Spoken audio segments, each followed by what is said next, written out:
Welcome back to Sports Talk ATL. I am Chase Earl, joined by Alex Lord. We just talked about two teams we think might disappoint in the SEC this upcoming college football season. Now we're going to go, staying in the SEC, who will overachieve? Alex, I will once again let you start off. Who's going to overachieve this year in the Southeastern Conference? Kirby Smart's Georgia Bulldog. No, I'm just kidding. College Station is home to the worst school in mankind. We talked about it weeks ago. If we could kick one team out of college football or college in general, it would be the Texas A&M Aggies. Jimbo Fisher is the worst coach in football. Everybody dislikes him. Even Florida State doesn't like him anymore.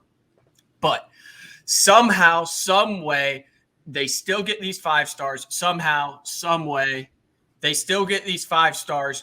And it seems like every other year they go 5-5 and then they win, 10 games and they're like, okay, we're back. We're going to be national champion. And then they'll go 5-5 again. This is last year. They supremely disappointed. The biggest disappointment in college football, probably. Jimbo Fisher is apparently giving up play calling duties. We'll see if that comes to fruition. I have my doubts. The guy's just a head case, but they've still got 5 stars galore. More 5 stars than any school not named Georgia Bulldogs.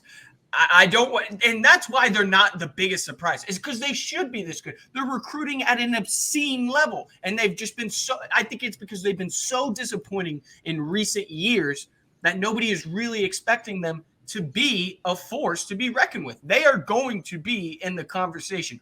I'm saying double-digit wins for the Texas A&M Aggies, which pains me. You and I are both LSU alum. I hate those guys more than anything.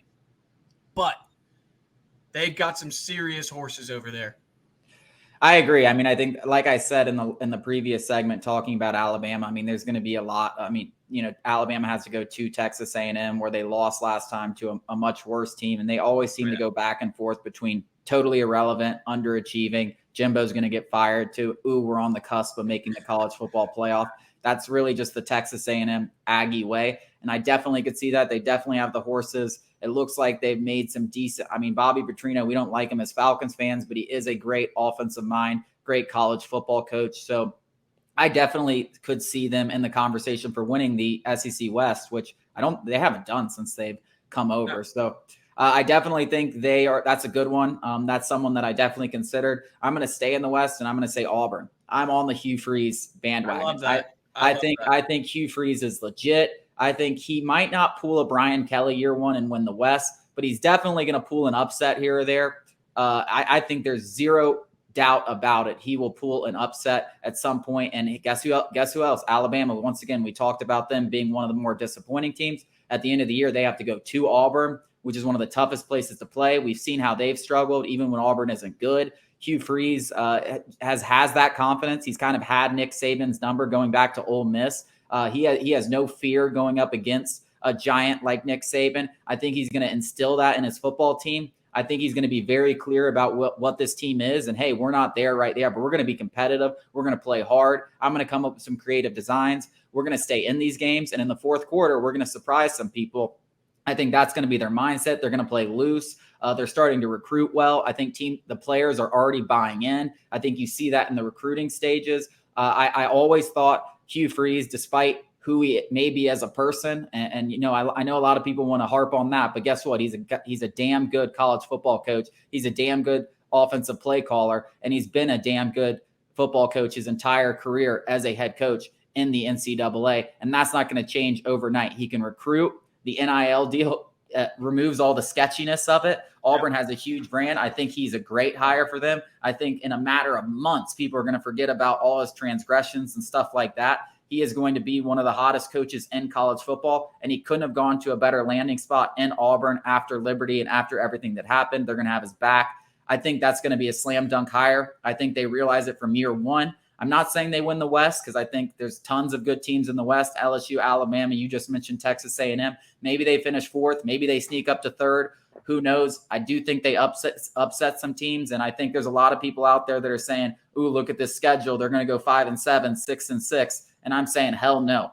they win at least 8 games this year. Maybe they sneak up and get 9. They're going to upset one of Georgia, Alabama, LSU. They might beat Texas A&M. I think let's say they go 2-4 or 2-2 in those games, of those 4 games against 4 really good programs. I think you take that all day as Auburn. I think you beat a lot of the teams handily that people might think are pick'em games in the SEC West. And I think they really surprise some people.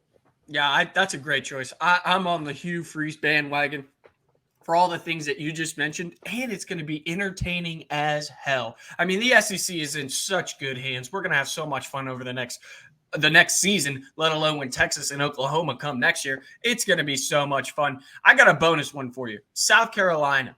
And it's not really an overachieving because they kind of did that last year. And now the hype is kind of building around the program. We all believe in Shane Beamer. I love that guy. I'm not as big of a fan as Spencer Rattler, but the arm talent is undeniable. If he could just get out of his own way with the turnovers and the bad attitude, the South Carolina Gamecocks could make some noise, win 9 games, win 10 games. They're not going to beat Georgia, but they could beat everybody else. That is absolutely sure. Back to Auburn. I just want to say one more thing about Auburn. Listen, Auburn may be the little brother in Alabama because Alabama is the best college football program in maybe in history. They are not little brother money-wise. That fan base, those boosters will pay. They want to win. They want to beat Alabama. They want to return to Atlanta for the SEC to compete in the Southeastern Conference. There's no doubt about that. I mean, they have. I mean, people act like Auburn's irrelevant. I mean, even under Gus Malzahn, they were winning an SEC championship or getting to the Atlanta, every couple of years. Yes, there was a lot of up and downs, which is why Malzahn eventually got the axe. But this is a program that if you have a half decent coach like Malzahn, you can take to Atlanta. And I think they got a much better coach in Hugh Freeze. To your South Carolina point, South Carolina is one of those teams where, yes, I think they could overachieve, but they could also underachieve. It's like what? Because they're like right in the middle. Now you're starting to believe in Shane Beamer. Does he? That's the thing that's the expectation thing that we were talking about. Yeah, does he take a step back now? Because now Tennessee's fans are expecting way too much. I don't know enough South Carolina fans. I don't know what they're expecting.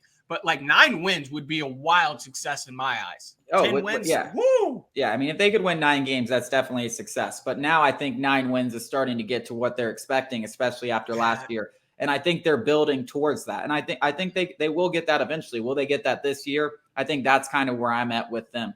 But yeah, I think they're an exciting team. Columbia is a great, awesome atmosphere. If you've never been, definitely go there. Top atmosphere in the SEC. Coming up after the break, Arthur Smith finally has a roster worth talking about. And he seems to be a lot happier man.